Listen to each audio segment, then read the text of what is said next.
Hi, I just wanted to tell my testimony of yesterday of going to the laundromat. And as I went to the laundromat, and just want to say thank God that different things happen in our life.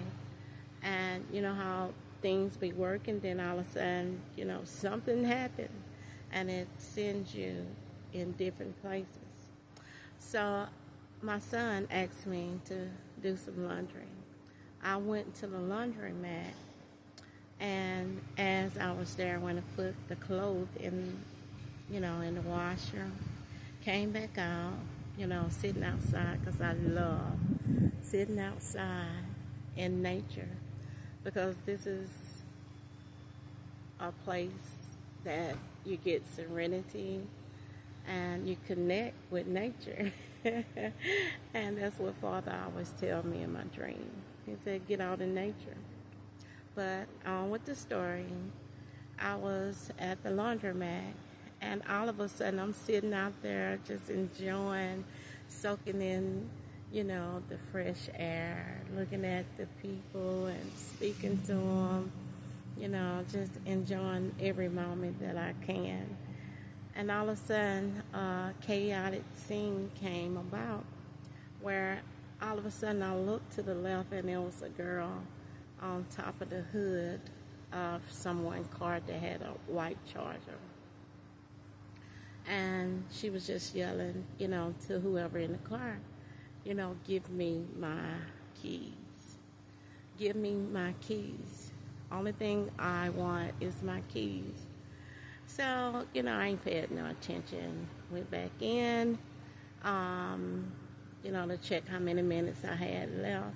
And I had you to know I've been going in and out, you know, they moved from the side of when I went in and came back out, they moved from the side of they went from one side of the building.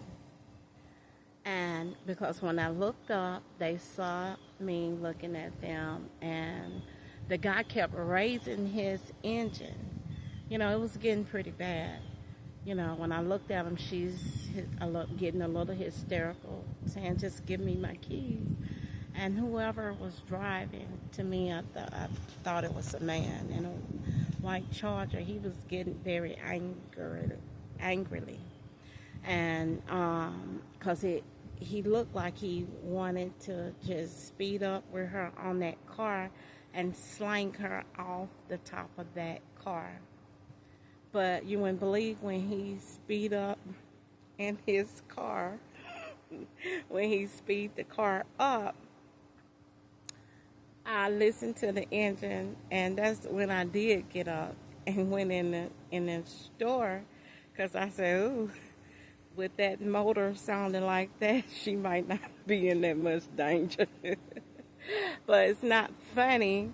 But when how like you can just discern, like, okay, even though he might have some bad intentions with her on that top of that hood, but when I seen when it sped up, that it reminded me of my car when I had some years ago. I say what, 6, 7 years ago, and it got me to point A and B.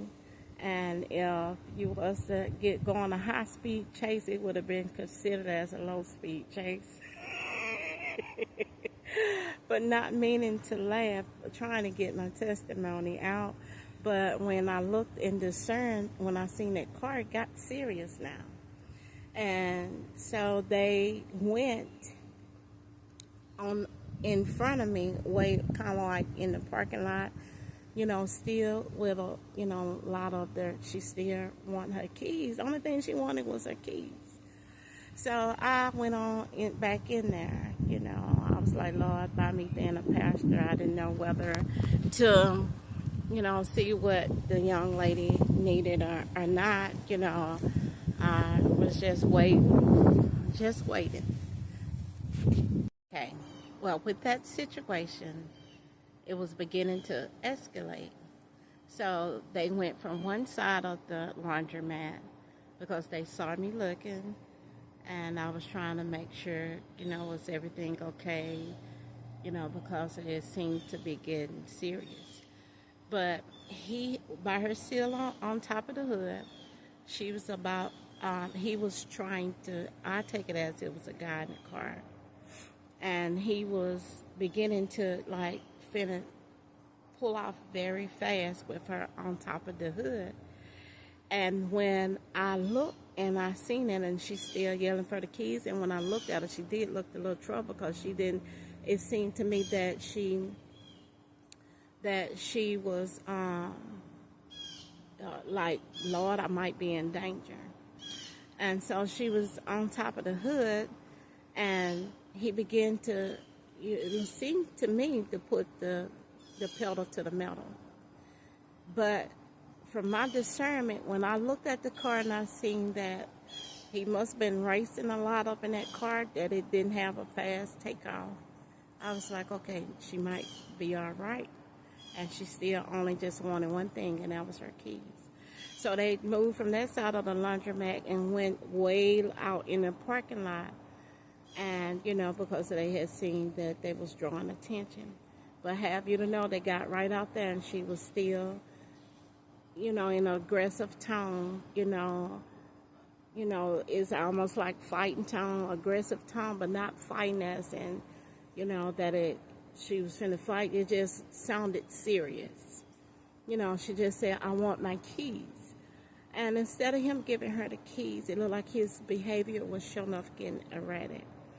But, they was trying to get away, I guess, away from where I was sitting in the laundromat and where everybody else was going in and out, seeing it too, to the, far off in the parking lot, but you can still hear them. So I went back in and checked on my stuff in the laundromat. And, I was in there a while, how you taking all your stuff, putting your coins in and turning it on, make sure you're washing pot and stuff. So by the time I did all of that, I came back out. Guess what? He still hadn't gave her those keys. And it seemed like it was getting more to the point that it was getting worse, that it was trying to get out of hand. And I got sick of it. And I said, you know what? I said right there. And I began to start, Jesus. And I began to start praying.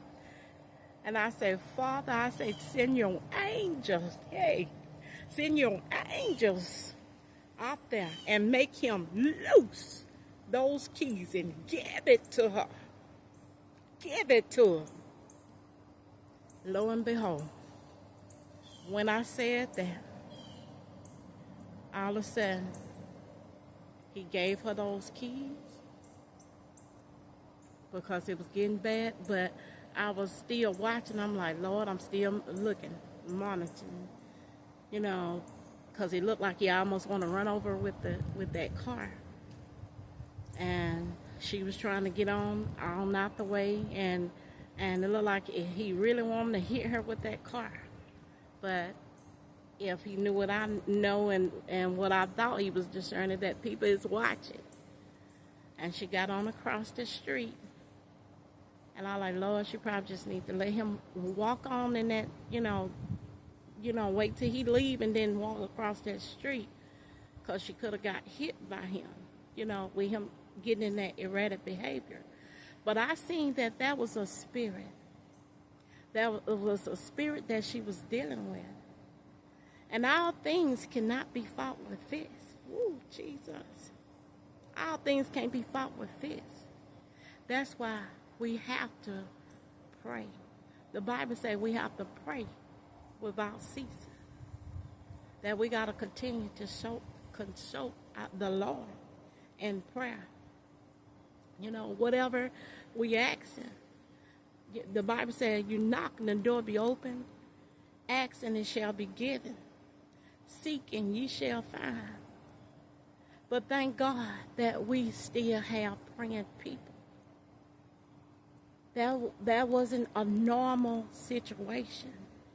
And sometimes we have to pray. We have to pray and stay connected to our Father, to our roots. You know, the Bible tells us that when you was a child, that they taught us how to pray. You know, the more of the story is take the Lord with you everywhere you go. And some of these things was taught when we was a child. And the Bible say, teach a child in the way that they should go. So if they depart, they'll find their way back. And see, the things that we learned as a child were to pray. And this just went as a child. This is to carry this through your adulthood. So I want to clarify that just because we learned it as a child, but the things that we learned should stick with us. And that's what I be trying to tell my children. I was like, I taught y'all from a child. Every day y'all went to school. From kindergarten all the way through 5th grade till I couldn't tell them no more but to do this right here to them. Say your prayers before you go to school. I was like, they might have cut prayer out of school, but they ain't cut it out of me. And I taught my children from K to 5th. I sat every single day. I ain't miss a day. I prayed with them. And I like say this, and I had them to quote it behind me until they start learning how to say it themselves. And then I was like, I want to hear you say it. And then when they finally got into grades, as in 6th grade, and I don't know, you know, they said, Mommy, I got it. You know how when they get older, they act like, you know, they got it and they don't need you but to say nothing but, you know, I remind y'all to say it before you go to school. Say your prayers, and that's all I could do then.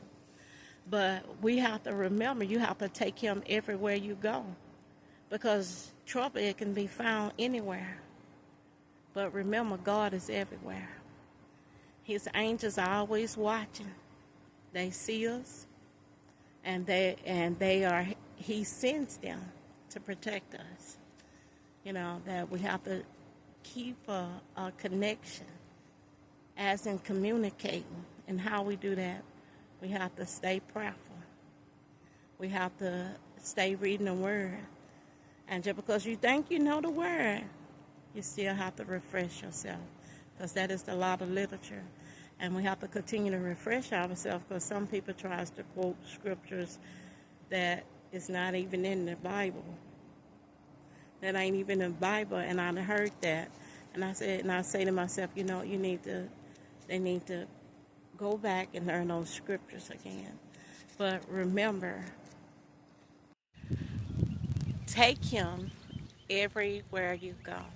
And remember this scripture, acknowledge him in everything that you do. Take him with you everywhere you go.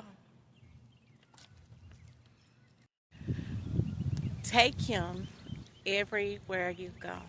And remember this scripture, acknowledge him in everything that you do. Take him with you everywhere you go.